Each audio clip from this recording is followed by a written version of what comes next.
네, 2부 문을 열겠습니다.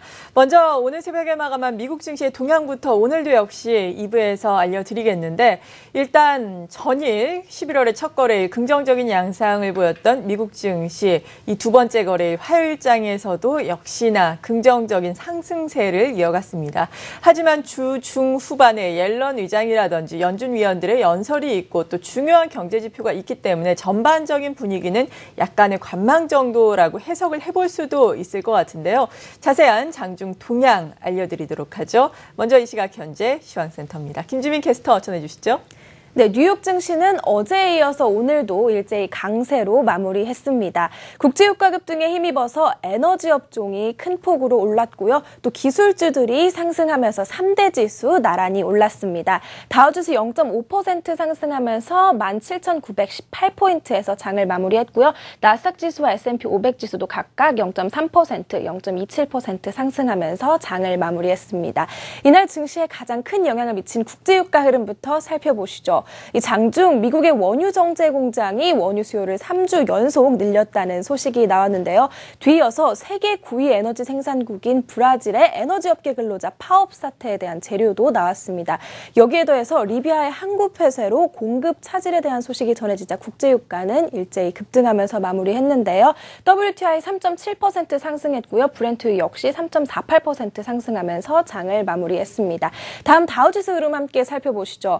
이날 발표된 경기 지표는 미국 경제가 회복세에 접어들었음을 나타냈습니다.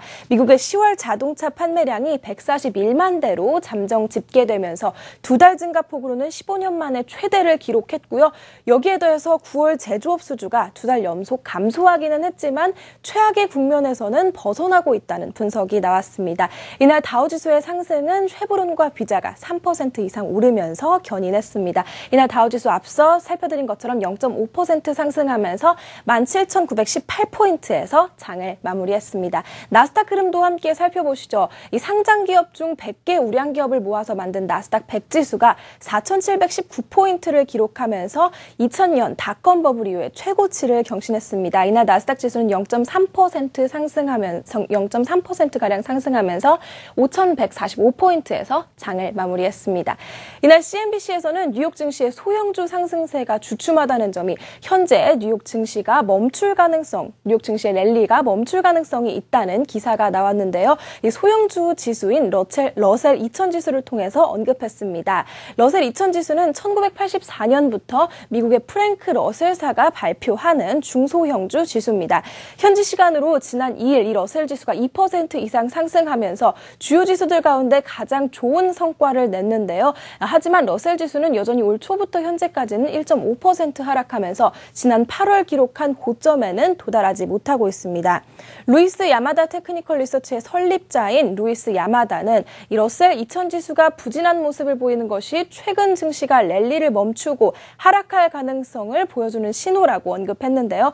여기에 더해서 소형주 주식이 다른 주요 지수들과 함께 상승하지 않으면 증시는 몇 달 내에 다시 하락할 가능성이 있다고 우려를 제기했습니다. 앞으로의 지수 향방에 있어서 다른 주요 지수와 함께 러셀 2000 지수도 주목해 보시는 게 좋겠습니다. 네, 그러니까 미국에서 중소형주가 지지부진한 양상을 보이고 있다라는 소식입니다. 우리나라도 코스닥 시장이 요즘 약간 주춤한 양상인데 코스닥 시장에 대해서는 잠시 후에 자세한 도움 말씀 들어보도록 하겠습니다. 그리고 국제유가가 큰 폭으로 오름에 따라서 에너지 업종이 선전을 했죠. 네, 이날 국제유가 급등에 힘입어서 에너지 업종이 S&P 500 업종 가운데 단연 두각을 드러냈습니다. 에너지 업종 2.5% 이상 상승하면서 이날 가장 큰 폭으로 상승했고요. 뒤이어서 IT 업종과 자재 업종도 소폭 상승했습니다. 바이오 업종과 생필품 업종이 유일하게 각각 0.36%, 0.48% 하락하면서 이날 장을 마무리했습니다.